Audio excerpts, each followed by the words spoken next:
Hi, and today we have another episode of Let's Ask Tom.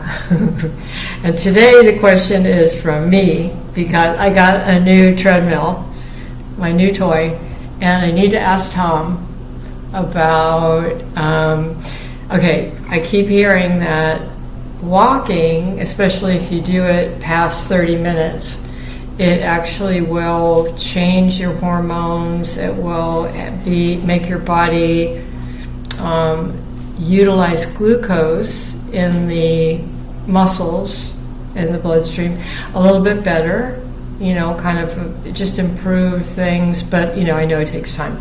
But I want to ask Tom if he wants to expand on that in any way, because I think walking is something we all can do. Mm-hmm. Yeah. And can really improve your health. And down here it's so hot. Yeah. Especially in the summer, I got a treadmill to help me stay on track.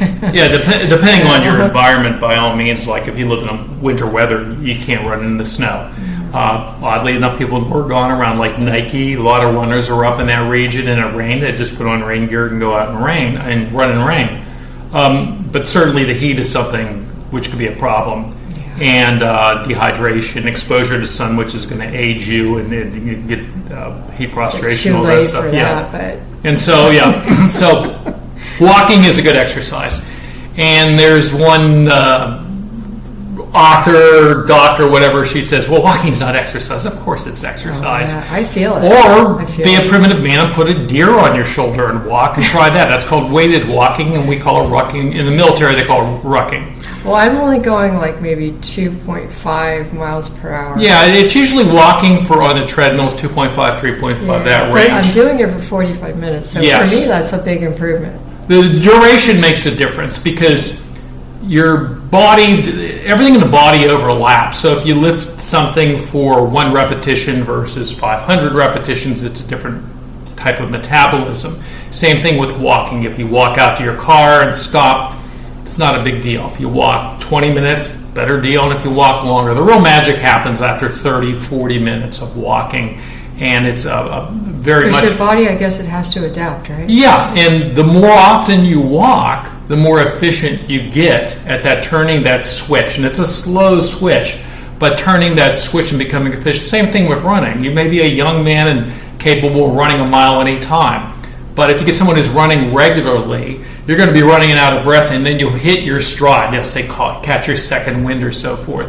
And the other guy is just going to smoothly transition, and he's going to be able to talk and run backwards and joke next to you till you kind of calm down. So I'm not looking at it necessarily for weight loss, but I kind of love the idea that it was saying some of these things that I was watching.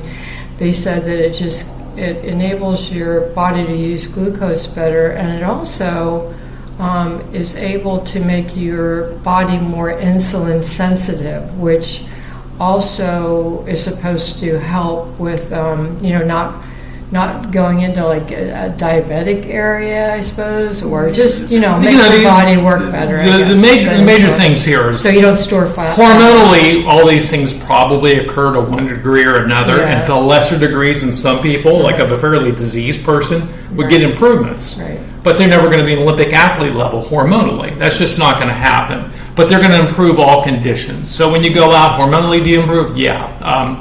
Do you going to improve muscularity? A little bit in the beginning. If you haven't been walking, your muscles will get a little bit bigger to help you walk. But it's not going to be like lifting heavier weights and stuff like that. No, I'm not doing it. Just that's not the only thing I'm doing. Yes. So, so basically, the real magic. Andrew Reid, I'll quote her. Andrew Reid is a Australian fitness instructor. Is very good, and he's an endurance athlete. And he said, the real magic happens after like 40 minutes. And if you sum it up to just that, like how long should I do it? Well, do as long as you can. I got 10 minutes. Okay, I got to leave.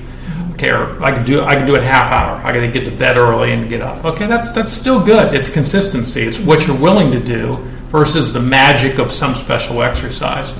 But when you can do 40, 45 minutes, 50 minutes, or just put a podcast on and do an hour, you're doing really well, and you're tapping into the fat reserves and so forth. As long as you're on consistency that really matters. It's not choosing to get ambitious for a week and then trailing off and not doing it. I don't want to get too ambitious. I won't do it. And the other thing is if you look at most people with treadmills in their house are coat hangers. You go in there like, oh, where's your treadmill? And there's clothing hanging over it. I don't want that. And so that's the idea really there. Use it, yeah. And it's a good tool. And when the weather's good, mix in outdoor walking as well, because the three-dimensional viewing and clear blue sky is good for the brain and all that stuff. Yeah, when the winter comes back around. Yes. Okay. Any more questions? Please send them to tomfurman@substack.com, and I'll answer them for you. Thank you, Tom.